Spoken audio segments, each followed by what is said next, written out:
আরে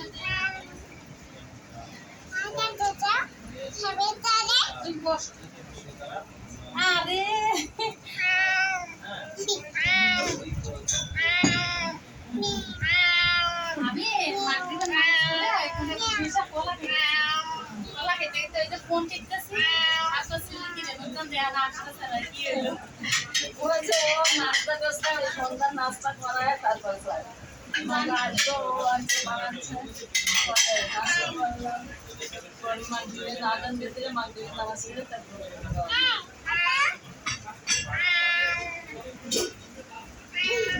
চৈতিকে দেখাইলে আর চৈতি তোরে কোলে নেবে না। কত খুশি, এটা কিচ্ছু করবে না তোমার, বুঝছো?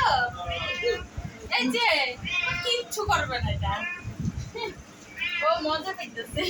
ও বিড়াল খুব পছন্দ হচ্ছে, বিড়াল দেখলে পাগল হয়ে যায়। আমাদের ঘরে জায়গা নেই, দেখছো? চিপ আছে, এগুলো সব বাড়ি পাঠাই দেবো, বুঝছো? এইসব জিনিস